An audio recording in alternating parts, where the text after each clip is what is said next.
Welcome back to the channel. We're doing another trailer breakdown for another movie that, for whatever reason, why do I have a feeling that most of y'all saw the original trilogy of, which is Jurassic Park, which, as you can see by the thumbnail, that's what we're talking about today. Talking about Jurassic World Rebirth, because obviously they're starting over again. They're deciding, you know what? We need another one. We need another trilogy. So they're going to start a third one, just like the Star Wars series. They're probably going to jack it completely off and make sure it's just a splattery mess for everybody that decides to watch this movie. But I really hope not. I have some hope because, well, I'm just an optimistic Jurassic Park fan because Jurassic Park is literally one of my favorite movies of all time. So I'm trying to hold out hope here. I even watched all the last trilogy of movies, which wasn't that good, but I watched them numerous times. But I do understand that's just because I'm a fan. I'm a fan of the series. And even though I'm such a big fan of the series, I do have a lot of critiques. But we're going to go through this trailer today and just see what they got working with in this one. Also, please don't forget to like, share, and subscribe to the channel. Hit the button, hit the bell. I mean, even my Snow White video randomly started getting more clicks and views than I thought it was going to. It's not a lot, but it got more than I thought. So hopefully these will start catching on and people will start watching these. Dr. Henry Loomis, this is Zora Bennett, our mission specialist. Sorry, what mission? This would be a medical breakthrough that could save countless lives. It comes from the largest dinosaurs on the planet. Oh my God. Fortunately for us, all these species exist in one isolated place. Can you be ready tomorrow? I can guarantee your safety. I mean, more or less. More or less? He's your guy? We're the best at moving things and people in and out of places they shouldn't be. Okay, so they obviously wasted no time. Go ahead and introducing you to Scarlett Johansson, who's clearly going to be the new Dr. Grant, the new Chris Pratt of this series, the guy who's going to be the badass. But it's a chick now. So they're changing it up. I guess they're still wokeifying movies for those who get really upset about there being female protagonists out there. Like, unlike me, I don't really care. As long as the movie's good, I don't care who the protagonist is. Like, my favorite video game was like, or, you know, Resident Evil 2. And not my favorite, but it's in my tops. Either way, some of my favorite video games, including Mass Effect, have a female protagonist. So that part doesn't bother me, but hopefully she's actually good. But also, as you can see through the very first clip, that the dinosaurs look a tad bit different. They're not normal.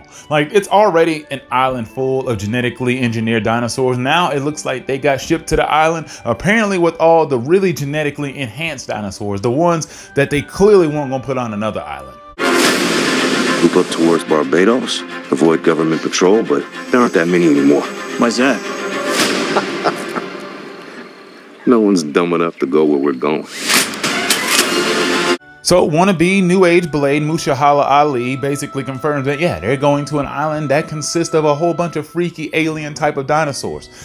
Didn't have to get into too much detail, but I could tell immediately that that's where they're heading, which is a pretty cool element. You know, God, I can't speak. But anyway, which is a pretty cool element when it comes to Jurassic Park and Jurassic World, because they are always trying to change it up. I don't want to hear about, you know what, I'll save that for later. This island was the research facility for the original Jurassic Park. We need DNA from the 3 biggest dinosaurs. Do we have to get a sample from an egg? I suppose we could try and get it from the parent, but they're a flying carnivore the size of an F-16. Maybe we should make it quick.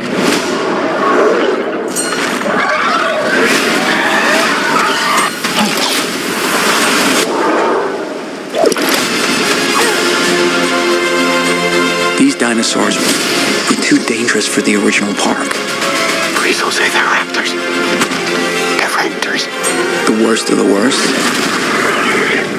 were left here. Come on! Duncan! Okay, I'm not sure what the hell that is, but I'm pretty sure that is going to be the new big dinosaur of this movie, the one that you cannot wait to see get on screen. Honestly, I can't wait to see just because it looks so freaky looking, and it's a little tease clip that they gave you, which good job. At least they gave you a tease. But I'm pretty sure if you watch too many more trailers after this one gets released, you're going to see the full dinosaur and you're going to see a lot of it. So I'm probably not going to watch any more trailers of this movie until it comes out. That way I don't spoil it for myself, because that's what's going to happen. Once you get to trailer 2, 3, 4, and 5, they spoil the rest of the movie. So I'm going to leave it at this one, but let's finish first.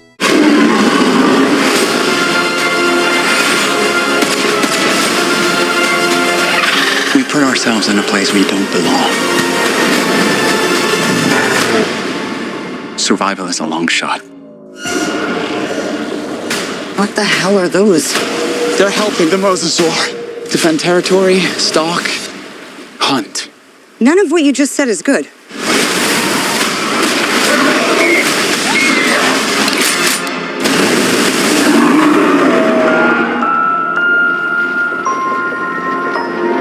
Well, it looks like they snuck, Coach Eric Taylor from Friday Night Lights in there, and there's always a kid.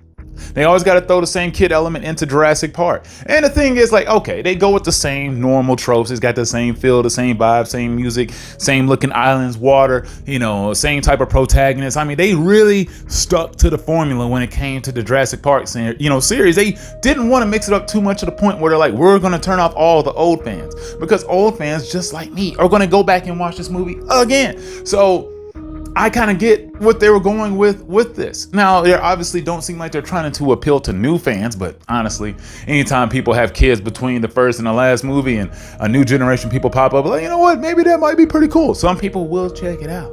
I think it actually could be all right. I think it at max is probably going to be a B movie though, which, I mean, it's all right. When it's the 7th, installment of a series, if you can get to a B rating, I think you're doing pretty good, honestly. As they say, they're starting a new journey. All that means is they're starting a new trilogy. So, yep, expect 2 more movies after this one with Scarlett Johansson as the protagonist. Clearly, any moment in this movie where she seems like she's going to die or get eaten, she won't. Just know she's going to live because, well, she's the protagonist. Kid's gonna live. That's going to be an obvious trope. Black man, one of them's probably going to die, and maybe somebody else that's a part of the crew. The other guy with the glasses, he seems like they're probably paying him too much money based on the trailer alone to die, like the scientist, the guy who's in there for the injection, probably the mole of the situation, the guy who's probably going to sabotage it, like the homeboy from Aliens 2 or Aliens, the guy that you clearly know is like, I don't trust this character very much, and he does try to sabotage the whole crew at some point in time. But I mean, I can't say I have like super high hopes. I mean, it does look like it's going to be one of the Jurassic Parks that has the most amount of dinosaurs. They're just increasing the amount of dinosaurs you see in these movies, which it seems like they still didn't adapt the dinosaurs to this movie to the new modern era where we pretty much realize that they're all giant birds and turkeys walking around, torturing and tormenting the earth, or at least, at that point in time. They obviously have Rexy still in there, which is probably another different type of T-Rex. Apparently this new alien monster T-Rex that they have in this movie is called the D-Rex, which, I mean, boy, they come up with some shitty names for some of these new, creatures. They had the Indominus Rex, and they also had the Indoraptor, which are some pretty cringe names to add and have for some dinosaurs. I wasn't a big fan of those. It just felt like they just drew it up out of a hat. I mean, ChatGPT came up with that name and it's like, is this the best we can come up with? Or probably the lamest person in the board meeting decided, this sounds cool, and it's not. And they were like, that's good. Let's stick with it. I wish they wouldn't have. But, the D-Rex, I mean, is it Dominant Rex or Big Dick Rex? I just really want to know what they're going with on that one. Got a big shell head and, just tell me what you think about this movie in the comments, because I am interested. At one point in time, I'll probably rank these movies if y'all are interested, just to see what y'all think about these, if y'all watched this video. But anyway, I didn't want to take up too much of your time. Please like, share, and subscribe, and I will see you soon.